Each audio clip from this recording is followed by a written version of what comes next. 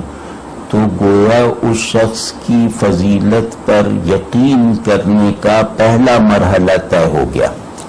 لیکن ابھی دوسرا مرحلہ باقی رہتا ہے۔ وہ مرحلہ یہ ہے کہ کیا اس شخصیت میں ان نبوی اوصاف کا موڈ آف کنٹینمنٹ اور موڈ آف فنکشنالٹی بھی وہی ہے جو آپ صلی اللہ علیہ وسلم کے یہاں تھی؟ یعنی کیا ان اخلاق کی مزاجی ساخت اور ان اخلاق سے پیدا ہونے والے افعال و خیالات بھی ویسے ہی ہیں جیسے کہ رسول اللہ صلی اللہ علیہ وسلم کی ذات مقدسہ سے اظہار پاتے رہے؟ تو ہم کہیں گے یقیناً ویسے ہی ہیں۔ سیدنا صدیق اکبر رضی اللہ تعالیٰ عنہ کے چاہے طبعی مزاج کا تجزیہ کر لیا جائے، چاہے آپ رضی اللہ تعالیٰ عنہ کے ذہنی اوضاع کو انالائز کر لیا جائے، چاہے آپ رضی اللہ تعالیٰ عنہ کے نفسیاتی اسٹرکچر میں تھوڑی سیر کرنے کی کوشش کی جائے، ہر مطالعے شخصیت کے ہر پہلو سے کہیں بھی کسی طرح کا کوئی فرق و امتیاز نظر نہیں آتا آپ صلی اللہ علیہ وسلم کے بے مثل و مکمل عناصر شخصیت سے۔ گویا اگر کسی شخص کے بارے میں ہم آخری درجے پر پہنچے ہوئے یقین سے کہنا چاہیں کہ وہ کون ہے جس کا اخلاق رسول اللہ صلی اللہ علیہ وسلم کی خلقت اخلاق سے مشابہت رکھتا ہے، وہ کون ہے جو خلق اور خلق دونوں سطحوں پر رسول اللہ صلی اللہ علیہ وسلم سے ایک فنا ہو جانے کی حد تک پہنچی ہوئی مماثلت رکھتا ہے، تو سیدنا صدیق اکبر رضی اللہ تعالیٰ عنہ کے علاوہ کسی اور نام کا ذہن میں آنا گویا رسول اللہ صلی اللہ علیہ وسلم کو نہ سمجھنے کی بین دلیل ہوگا۔ مطلب تواضع تو آپ کے وہ اعمال بھی جو تواضع سے صورتاً مشابہ ہیں، ان کی ایک بہت لمبی تفصیل ہے، آپ کی سوانح میں دیکھی جا سکتی ہے، اور وہ افعال بھی جو صورتاً تواضع سے مشابہ نہیں ہے، ان میں بھی تواضع کی حقیقت چھلک رہی ہو، کمال یہ ہے۔ تو سیدنا صدیق اکبر رضی اللہ تعالیٰ عنہ کے ایسے اعمال بھی جہاں انہیں کوئی فاتحانہ رول اختیار کرنا پڑا ہو، جہاں کوئی انہیں غضب کا مظاہرہ کرنا پڑا ہو، جہاں کہیں انہیں کسی پر سختی کرنی پڑی ہو، وہ ہر کام میں، ہر فعل میں، ہر رویے میں وہ تواضع اپنے پورے وفور اور اپنی پورے ظہور کے ساتھ موجود ہے۔ مطلب اسے پہچاننے کے لیے کسی خاص انداز کی نظر یا کسی خاص طرح کے حسن عقیدت کی ضرورت نہیں ہے۔ اس تواضع کی کارفرمائی کا ایک نہایت ہی منفرد زاویہ میں انشاءاللہ دیکھنے کی کوشش کرتا ہوں کہ جو اس پر نص ہے کہ آپ تواضع رسالت مآب صلی اللہ علیہ وسلم کے احوالی اور مزاجی وارث تھے، وہ ہے جناب رضی اللہ تعالی عنہ کا اپنے بارے میں کسی بھی طرح کی گفتگو میں مبتلا نہ ہونا۔ سیدنا صدیق اکبر رضی اللہ تعالی عنہ کی اہمیت رسول اللہ صلی اللہ علیہ وسلم کی مجلس میں،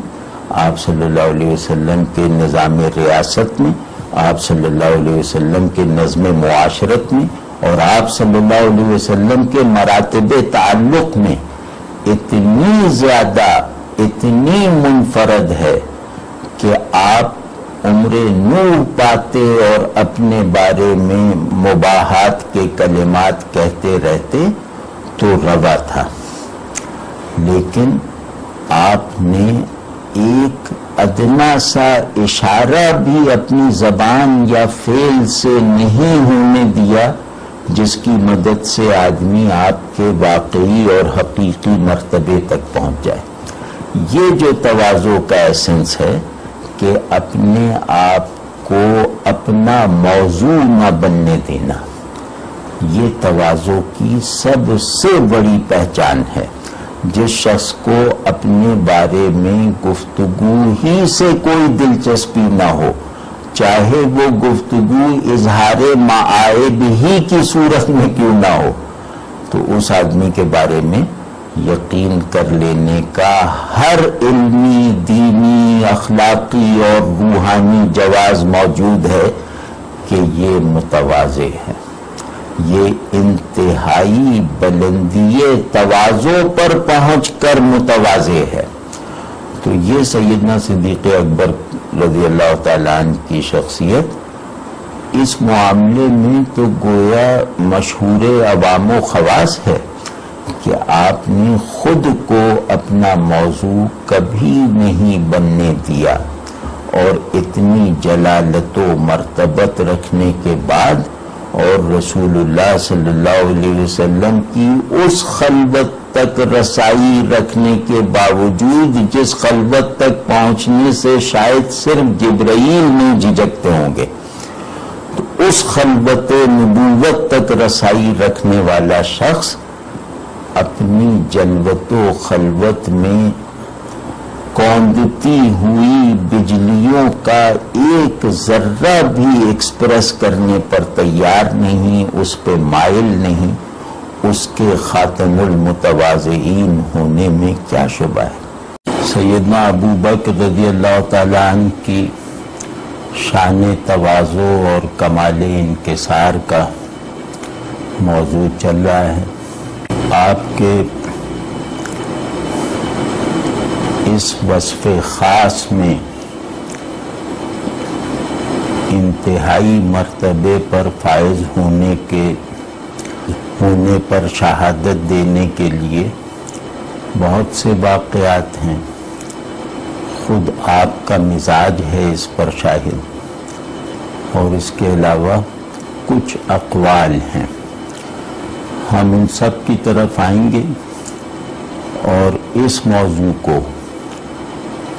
جناب کے اس وصف خاص کو اگر قدر تفصیل بھی دینی پڑی تو اس سے دریغ نہ کریں گے، کیونکہ تواضع جوہر بندگی ہے، خلاصہ بشریت ہے، یعنی آدمی اپنی فطرت کی روح سے بھی ایک وجود متواضع ہے، اور شریعت اور دین کے اقتضاء کی تکمیل کی صورت میں بھی جو وصف اسے تمام اوصاف کا احاطہ کرتے ہوئے حاصل ہوتا ہے وہ یہی انکسار ہے، بلکہ یوں کہنا چاہیے زیادہ قابل فہم بنانے کے لیے کہ ہم جس نظام تعلق اور اس کے مختلف مراتب پر فعال حیثیت کے ساتھ موجود ہیں یا موجود ہونا چاہتے ہیں، تواضع ان تمام مراتب تعلق کا اٹل قانون اور ضابطہ ہے۔ اللہ سے تعلق میں بھی درکار ہے، مخلوق سے تعلق میں بھی درکار ہے، اور خود اپنے نفس کے ساتھ تعلق میں بھی اس کی ضرورت ہے۔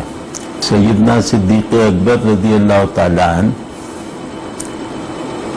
کی تواضع کی اگر ایک جھلک دیکھنی ہو اور اس معاملے میں آپ کے امتیاز مطلق کا ایک مظاہرہ دیکھنا ہو تو وہ اس امر سے دیکھا جا سکتا ہے کہ آپ سے ایک لفظ بھی، ایک عمل بھی، ایک اشارہ بھی ایسا ثابت نہیں جو آپ کی بڑائی اور آپ کے فائدے میں جائے، یعنی آپ کی زندگی ہر اس عمل، ہر اس خیال، ہر اس قول سے بالکل خالی ہے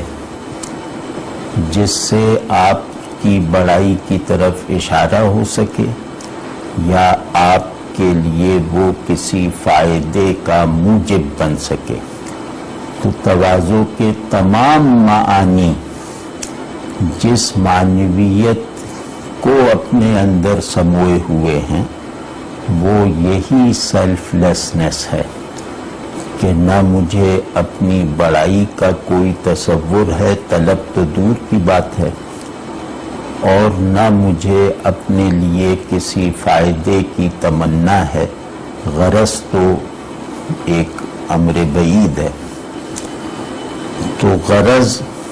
اور حب نفس سے پاک ہونا تواضع کے لوازم میں سے ہے۔ تو اس کے لیے مطلب اتنا دیکھ لینا کافی ہے کہ ایسی جلالت شان کے ساتھ ایک آدمی اپنے واقعی تعارف کے لیے جو دفتر درکار ہے اس کا ایک لفظ بھی اپنی زبان سے ادا کیے ہوئے دنیا سے چلا گیا، اور جو چیزیں، جو فائدے زندگی کو ایک برحق منہج پر گزارنے کے لیے درکار ہیں، ان فائدوں سے گریز کو اپنے تمام اعمال اور اپنی زندگی کی تمام ضروریات پر حاوی اور نافذ کیے ہوئے اپنے مالک کے حضور میں چلے گئے۔ یہ بات ذرا گہرائی میں جا کر سمجھنی ضروری ہے کہ تواضع نام ہے اپنی حقیقت کو اپنی صورت پر غالب رکھنے کا، یعنی کہ میری حقیقت ایاک نعبد و ایاک نستعین سے متعین ہوتی ہے۔ تو میری عبودیت اور میری محتاجی دونوں تواضع کی دو جہتیں ہیں۔ تو جس شخص نے اپنی اس حقیقت کو اپنی صورت یعنی اپنی شخصیت اور اپنی زندگی کے ہر پہلو پر جاری اور نافذ کرنے میں کامیابی حاصل کر لی، وہ منتہائے تواضع پر ہے۔ تو سیدنا ابو بکر صدیق اکبر رضی اللہ تعالی عنہ اور سیدنا عمر فاروق اعظم رضی اللہ تعالی عنہ رسول اللہ صلی اللہ علیہ وسلم کی شان تزکیہ و تربیہ کے دو معجزات ہیں، اور وہ اس منتہائے تواضع پر ڈیفائن ہونا اور فائز ہونا گویا قبول کرتے ہیں، بلکہ یوں کہنا چاہیے کہ یہ منتہائے تواضع غیر پیغمبرانہ روایت میں گویا صرف انہی دونوں کے لیے بنا ہے۔ تو مطلب یہ اتنا خاص، اتنا نادر مرتبہ ہے کہ آپ صلی اللہ علیہ وسلم کی جماعت مقدسہ میں بھی انہی دو ہستیوں کو میسر آیا۔ اس بات کو جاننا ضروری ہے۔ دوسرے یہ کہ اپنی حقیقت کو اپنی شخصیت اور زندگی کی تمام فارمز پر حتماً غالب رکھنا اور زندگی کو ایک لفظ بن کے گزارنا جس کے سارے معنی، تاثیر اور معنویت بندگی اور تواضع سے پھوٹتی ہو، یعنی بندگی اس لفظ کا واحد معنی ہو، یہ ابو بکر رضی اللہ تعالیٰ عنہ تھے، اور اس کا اظہار ان کی زندگی کے ایک ایک لمحے سے تو ہوا ہی۔ ان کے بعض اقوال ایسے ہیں جن کو اگر جوڑ کے دیکھا جائے تو پتہ یہ چلے گا کہ حقیقت بندگی اپنی اساسیات اور اپنی ضروری تفصیلات میں آپ کی شخصیت میں نہ صرف یہ کہ مرتکز اور مجسم تھی، بلکہ اس حقیقت میں اپنا انتہائی درجے کا ممکنہ عرفان بھی آپ کے شعور کو ودیعت کیا ہوا تھا۔ لیکن تھوڑا سا ایک لبرل علمی اصطلاح میں اگر دیکھا جائے تو انسانی کمالات کی تمام قسمیں ایک مطالبے کو پورا کر سکنے کی قوت کا نام ہے۔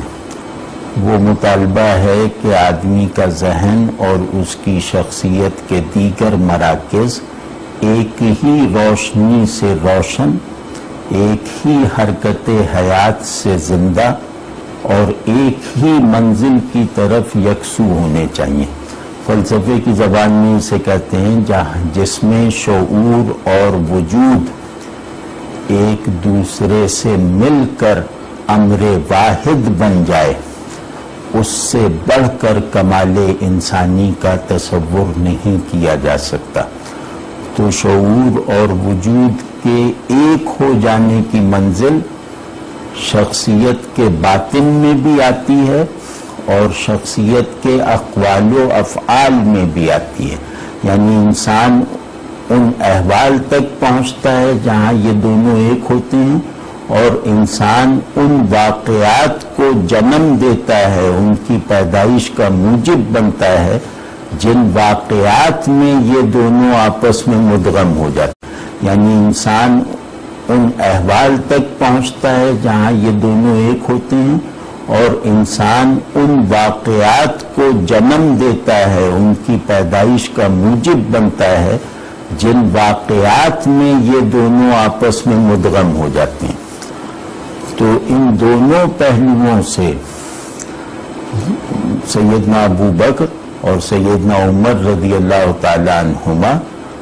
گویا اپنی زندگی کے لمحے لمحے کو ایک ربانی مہر بنا کر اپنے کارناموں اور اپنی شخصیت پر ثبت ہوتے ہوئے دکھا رہے ہیں کہ ہاں یہ وہ لوگ ہیں کہ جتنا کمال غیر نبی کے لیے ہماری شان فیاضی نے مقدر کیا تھا، اس کمال کا ایک ایک ذرہ ان کی تکمیل میں صرف ہوا ہے۔ یہ وہ واحد دو آدمی ہیں، کیونکہ کاملین میں ظاہر ہے کہ آپ صلی اللہ علیہ وسلم کی خدمت اقدس سے فیضیاب ہونے والے سب اہل کمال ہیں، لیکن جو منتہائے تکمیل کا عمل ہے، یعنی اس سے میری مراد یہ ہے کہ ان کے اجزائے تکمیل میں کوئی ایک جز بھی ایسا نہیں ہے جو اپنا خلاف ممکن رکھتا ہو۔ مطلب بہت سے کاملین ایسے ہیں کہ جو صاحب کمال ہیں اور انہیں اپنی کامل ہونے کا احساس و ادراک بھی ہے اور وہ اس کا اظہار بھی کرتے ہیں۔ کمال کا ادراک اور کمال کا اظہار یہ جھوٹ نہیں ہے، یہ نقص نہیں ہے، لیکن یہ تکمیل کے ان مراحل سے مناسبت نہیں رکھتا جہاں کی شرط واحد بے نفسی ہے۔ تو بے نفسی گویا تواضع کی چھت ہے، یہ مینارے انکسار کا سب سے اونچا کلش ہے۔ تو اگر کسی ذات میں ہم تواضع کے تمام مراحل کو سر ہوتے ہوئے دیکھنا چاہیں تو آخر میں یہ ضرور دیکھنا چاہیے کہ اس عظیم الشان ہستی میں بے نفسی کا حال اس کی تمام کیفیات پر حاوی ہے یا نہیں۔ تو یہ دو حضرات ہیں جو اس تعریف کو نہ صرف یہ کہ اس تعریف پہ پورا اترتا ہوا دیکھنا تو گستاخی کی بات ہے، بلکہ ہم یہ کہتے ہیں کہ یہ حضرات اس تعریف کو وضع کرنے کا سبب بنتے ہیں، ہمارے اندر تواضع کی اس منتہائی پہچان کی استعداد پیدا کرتے ہیں۔ تو میں وہ اقوال کا جیسے ذکر کر رہا تھا کہ بندگی اور انسانیت دونوں جوہر تواضع پر قائم اسٹرکچرز ہیں۔ تو اس کو دیکھنے کے لیے ضروری یہ ہے کہ فلاں آدمی اپنے رب کا کیا تصور رکھتا ہے، اپنے ہادی کا کیا تصور رکھتا ہے یعنی رسول اللہ صلی اللہ علیہ وسلم کا، اور اپنے نفس کا کیا تصور رکھتا ہے۔ اور کیا یہ تینوں تصورات ایک ہی مادہ معنویت سے بامانی ہیں؟ کیا ان تینوں تصورات کی روح ایک ہی ہے جو بندگی ہے؟ تو ہم کہیں گے کہ اگر ہمیں کسی صاحب کمال کے اقوال میں یہ تینوں جہات مربوط حالت میں اپنی انتہا تک پہنچی ہوئی نظر آتی ہیں تو وہ سیدنا ابو بکر ہیں۔ وہ مثال میں عرض کرنا چاہ رہا تھا کہ تواضع کا پہلا موضوع ہے خدا کے حضور میں حاصل ہونے والا انکسار، دوسرا سرچشمہ ہے رسول اللہ صلی اللہ علیہ وسلم کی نسبت سے میسر آنے والی تواضع، اور تیسرا درجہ ہے اپنے نفس پر نظر کر کے حاصل ہونے والا انکسار۔ تو گویا ابو بکر رضی اللہ تعالیٰ عنہ نے تواضع کے ان تینوں مآخذ سے گویا ان مآخذ میں متواضع بنانے کی کا جتنا سامان پایا جاتا تھا وہ اپنے اندر جذب کر کے دکھا دیا۔ اللہ تبارک و تعالی کی نسبت سے فرمایا، ایک فقرہ ہے کہ جب ادراک اپنے ہی ادراک سے قاصر رہ گیا تو میں نے جان لیا کہ اللہ موجود ہے۔ اب اس قول میں جتنی گہرائیاں ہیں ان کا تصور بھی بڑے سے بڑے عارف کو دم بخود کر دینے کے لیے کافی ہے، اور وہ ہماری بساط اور ہماری استعداد سے زیادہ ہے کہ ہم اس قول کے کناروں کو پھاندنے کی کوشش کریں۔ یہ قول کیونکہ ایک خدا آباد باطن کی تاثیر رکھتا ہے، ایک خدا آباد باطن کا اظہار ہے، تو اس کی جو تاثیر ہم ایسے ادنا لوگوں پر مرتب ہوتی ہے وہی اتنی کافی ہے کہ اس سے ہم بندگی کی حالی اور عرفانی تمام ضرورتوں کو پورا کر سکتے ہیں۔ اس قول میں بندہ ہونے کا حال جتنا تمہیں درکار ہے وہ فراہم ہو جائے گا، اس قول میں بندہ ہونے کے لیے اپنے معبود اور رب اور مالک کی جتنی معرفت ضروری ہے وہ تمہیں حاصل ہو جائے گی، اور تم اپنی عبادت اور معرفت میں ترقی کرتے ہوئے کسی ایسے مرحلے تک قیامت تک نہیں پہنچ سکتے جہاں یہ قول تعلق مع الحق میں تمہاری کفالت کرنے سے، تمہاری رہنمائی کرنے سے عاجز آ جائے۔ یعنی بندگی کے کسی ایسے مقام اور مرتبے کا تصور نہیں کیا جا سکتا جہاں یہ قول کھڑا ہو کر اگلی منزل کی نشاندہی نہ کرے۔ تو یہ آپ دیکھیں کہ اس میں انکسار کی دونوں جہتیں جمع ہو گئیں، کیونکہ خدا کے حوالے سے ہے نا، خدا کا حوالہ وجود اور شعور دونوں کی سیرابی کا واحد موجب ہے۔ تو اس میں تواضع جوہر بندگی ہے، اور اس جوہر بندگی کو وجود کے قوام میں بھی غالب رہنا چاہیے، اور شعور کی تقویم بھی اسی سے ہونی چاہیے۔ تو یہ قول گویا تواضع کو امر وجود اور امر شعور کے طور پر ایکسپریس کر رہا ہے۔ اس قول سے ہمیں پتہ چلا کہ تواضع وجود بندگی کا واحد حال ہے اور شعور بندگی کا واحد مسلمہ ہے۔ یہ مرکز شعور بھی ہے اور جوہر وجود بھی ہے۔ میں نہیں سمجھتا کہ کسی غیر نبی کی زبان سے بندگی اور تواضع اور حضور حق میں رہنے کا یہ شعور اور یہ حال اس انداز سے ایکسپریس ہوا ہو۔ یہ قول بتا رہا ہے کہ یہ جس زبان سے نکلا ہے وہ حضور حق میں رہنے کا شعوری اور وجودی ادب اس کے تقاضوں کی انتہا پہ پہنچ کے پورا کر چکا ہے۔ تو یہ جیسے یہ اللہ تبارک و تعالیٰ کے حوالے سے اپنی تواضع کو مستند بنا لیا. اب رسول اللہ صلی اللہ علیہ وسلم کے حوالے سے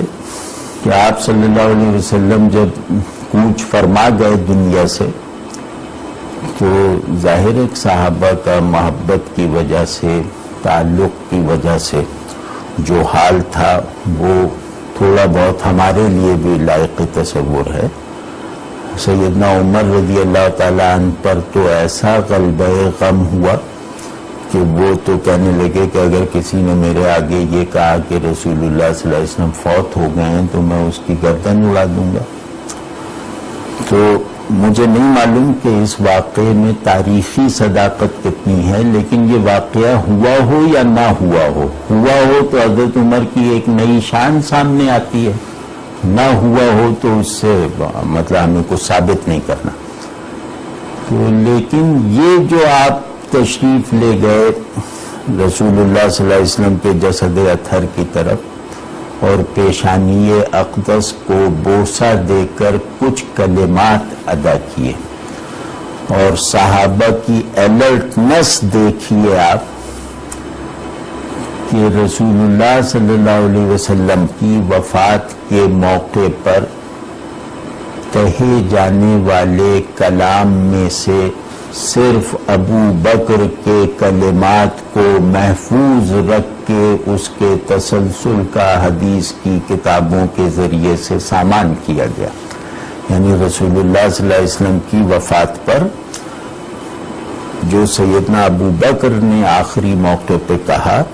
ان کلمات کے علاوہ صحابہ کا اظہار تاثر اپنی دیگر صورتوں میں محفوظ نہیں ہے. محفوظ صرف حضرت ابو بکر رضی اللہ تعالیٰ عنہ کے کلمات ہیں. اس کے پیچھے اس حکمت کو سمجھئے کہ صحابہ یہ جانتے تھے کہ یہ کلمات گویا جس کی پیشانی کو بوسہ دیا گیا ہے اسی کے قلب سے ان کی زبان سے نکلیں، اسی کے قلب سے القاء ہو کر ان کی زبان سے نکلیں، کیونکہ ابو بکر اپنے شعور اور وجود میں رسول اللہ صلی اللہ علیہ وسلم کی مثلیت کے دائرے سے کبھی نکلتے ہی نہیں تھے. کیونکہ ابو بکر اپنے شعور اور وجود میں رسول اللہ صلی اللہ علیہ وسلم کی مثلیت کے دائرے سے کبھی نکلتے ہی نہیں تھے. ابو بکر کا قول ہو، حال ہو، خیال ہو، تاثر ہو، جذبہ ہو، جو کچھ بھی ہو، جن جن چیزوں پہ وہ موجود تھے، جن جن چیزوں سے ان کے شعور نے تشکیل پائی تھی، وہ تمام چیزیں رسول اللہ صلی اللہ علیہ وسلم کے مزاج اقدس سے اخذ کی گئی تھی. آپ نے گویا رسول اللہ صلی اللہ علیہ وسلم کے بنائے ہوئے وجودی اور شعوری سانچے سے اپنی ایک انگلی کو بھی نکلنے نہیں دیا. آپ اس سانچے سے ڈھلی ہوئی حالت ہی میں زندگی بسر کرتے ہوئے گئے. تو صحابہ میں آپ کا یہی اعتبار تھا کہ جیسے یہ بات اگر ہمیں رسول اللہ صلی اللہ علیہ وسلم کی زبان اقدس سے سننے کا موقع نہیں ملا تو کیا ہوا، ابو بکر کی زبان سے تو سن لیا. یہ یقین مانی کہ صحابہ کا ایسا اعتبار کسی دوسری شخصیت پر نہیں تھا. یعنی سیدنا ابو بکر کی زبان سے سن لینا کوئی بات صحابہ میں وہی تاثیر رکھتا تھا جو رسول اللہ صلی اللہ علیہ وسلم کی زبان اقدس سے سن کر حاصل ہوتی تھی. یہ جو آپ صلی اللہ علیہ وسلم کے ساتھ ایک خادمانہ، متبعانہ، ایک جانثارانہ ادغام جو ابو بکر کو حاصل تھا اس کا تصور بھی نہیں کیا جا سکتا. تو خیر اس موقع پر جو قول پوری جماعت صحابہ کے لیے موجب تسکین ہوا، جو صحابہ کی زندگیوں میں آنے والے سب سے بڑے غم میں تعزیت کا واحد سبب بنا، وہ ایک حضرت ابو بکر کا وہ تلاوت فرمانا اس آیت کا مفہوم یہ ہے کہ جو لوگ محمد صلی اللہ علیہ وسلم کو پوچھتے تھے وہ تو یہ جان لیں کہ یہ فوت ہو گئے، لیکن جو اللہ کی عبادت کرتا ہے وہ سمجھ لے کہ اللہ تو زندہ ہے. تو اس نے گویا صحابہ کو اس گہری علمیاتی خود رفتگی سے نکال دیا. اور دوسرا ایک فقرہ کہا ہے جس کے عاشقانہ اسرار اور عارفانہ گہرائیاں پکڑ میں آ ہی نہیں پاتی. وہ ہے کہ اللہ نے آپ صلی اللہ علیہ وسلم پر 2 موتیں جمع نہیں فرمائیں. یہ فقرہ مطلب کسی لسانیاتی مزاج کا آئینہ دار نہیں ہے. یہ فقرہ انسانوں میں کسی محبوب کے بارے میں سوچنے سمجھنے کے جتنے بھی اسالیب ہیں ان سے نکلا ہوا محسوس نہیں ہوتا. اور یہ فقرہ اپنے کرافٹ میں، اپنے معنی میں، اپنے تاثر میں ایسا لگتا ہے کہ گویا پورے انسانوں پر پہلی مرتبہ نازل ہونے والا احساس اور مطلب ہے. آپ اس کا ذرا سا تجزیہ کر کے دیکھیں گے تو آپ کو اس کی ندرت کا اس کے ہر شوشے سے اندازہ ہوگا. یہ اتنا نادر الاحساس اور اتنا فقید المعنی فقرہ ہے اور اس کا کرافٹ بھی بالکل نادر ہے کہ اللہ تبارک و تعالی نے آپ صلی اللہ علیہ وسلم پر 2 موتیں جمع نہیں فرمائیں. محمد بن عبداللہ کی حیثیت سے آپ کو فوت ہونا تھا، ہو گئے. محمد الرسول اللہ صلی اللہ علیہ وسلم کی جہت سے آپ کو زندہ رہنا ہے اور آپ رہیں گے. اس میں پورا دین، پوری حقیقت رسالت، پورا استمرار ہدایت اور پورا وہ جھگڑا چکا دیا گیا کہ رسول اللہ صلی اللہ علیہ وسلم کی شان ہدایت کا تسلسل کن وسائل اور ذرائع سے ہوگا. اس فقرے میں کہہ دیا کہ یا رسول اللہ صلی اللہ علیہ وسلم، آپ کسی سلسلہ نسب کے آخری پھل اور پہلے سرچشمے کے طور پر تو وفات پا گئے. آپ نسب کی لڑی میں رہنے والے وجود کی حیثیت سے تو فوت ہو گئے اور ایسا ہونا تھا، لیکن آپ نسبت ہدایت کے واحد سرچشمے کے طور پر ہمیشہ رہیں گے اور ہمیشہ آپ کو رہنا ہے. تو اللہ نے آپ کی بقا کے دونوں سامان بند نہیں کیے ہیں. اللہ نے آپ صلی اللہ علیہ وسلم کی نسبی بقا کر راستہ روک کر آپ صلی اللہ علیہ وسلم کی نسبتی بقا کے راستے کو اور کشادہ کر کے کھلا چھوڑ دیا. تو اس طرح اور بھی کئی باتیں، مطلب اس کے صوفیانہ معنی بھی بہت گہرے ہیں جس کی طرف میں چاہتا ہوں کہ اس وقت اشارہ نہ کروں. تو یہ فقرہ یہ بتا رہا ہے، جیسے پہلا فقرہ بتا رہا ہے کہ یہ اللہ تبارک و تعالی سے ایک ایسے دوام قرب کی دین ہے جس سے آگے قرب کے کسی مرتبے کا غیر نبی کے لیے تصور نہیں کیا جا سکتا. عین یہی قول یہ بتا رہا ہے کہ یہ اس ہستی کا کلمہ ہے جو رسول اللہ صلی اللہ علیہ وسلم کے ساتھ بھی عینیت کے درجے کو پہنچا ہوا قرب رکھتا تھا، جو رسول اللہ صلی اللہ علیہ وسلم کی حیات مقدسہ کے اسرار سے تو چھلک ہی رہا تھا. وہ آپ صلی اللہ علیہ وسلم کے فوت ہونے کے واقعے اور اس کے پیچھے چھپے ہوئے حقائق کا بھی شاہد اور عارف تھا. آپ سمجھ رہے ہیں، یہ معمولی بات نہیں ہے. تو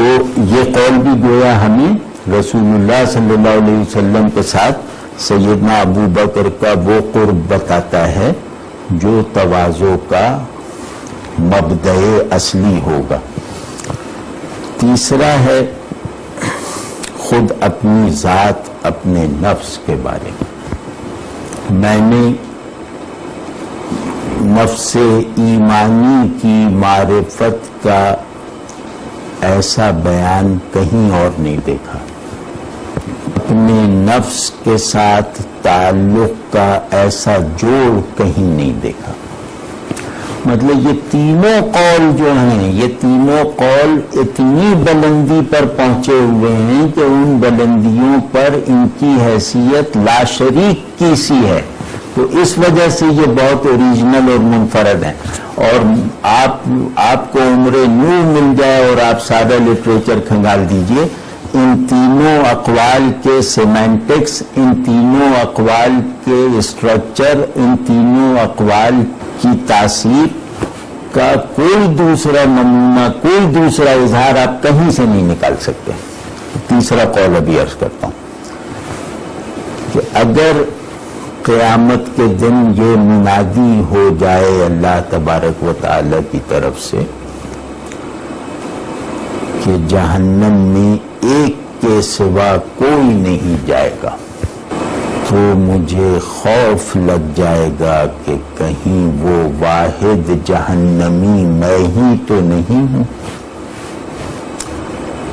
اور اگر منادی یہ کروائی جائے کہ جنت میں بھی صرف ایک شخص جائے گا، اس کھربوں کے مجمع میں ایک شخص ہے جو جنت میں جائے گا، تو میرے دل میں ایک امید پیدا ہو جائے گی کہ کہیں وہ شخص میں ہی تو نہیں ہوں جسے اکیلا جنت میں جانا ہے. انسانی نفس میں پھیلاؤ کی جتنی بھی گنجائش ہے وہ اس میں صرف ہو گئی ہے. ایمان اور نفس کے تعلق کی جتنی بھی منزلیں کیفیت اور شعور کی سطح پر ممکن ہیں وہ سب اس میں سموئی ہوئی ہیں. تو کائنات بندگی اپنے اپنے مرتبے کے حساب سے ان تین سیاروں سے بننے والی کائنات ہے. ایک قرب مع الحق، ایک قرب مع الرسول صلی اللہ علیہ وسلم، اور ایک قرب مع النفس. بس یہ کل کائنات بندگی ہے. ان تینوں سیاروں کے مدار کی حیثیت ان تین اقوال کو دی جا سکتی ہے. تو اس شخص کی تواضع، اس شخص کی بندگی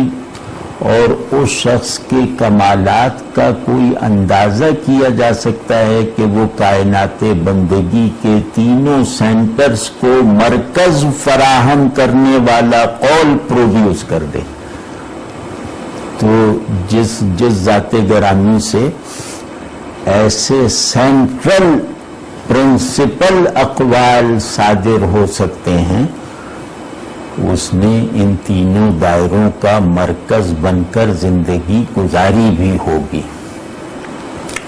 وآخر دعوانا الحمدللہ.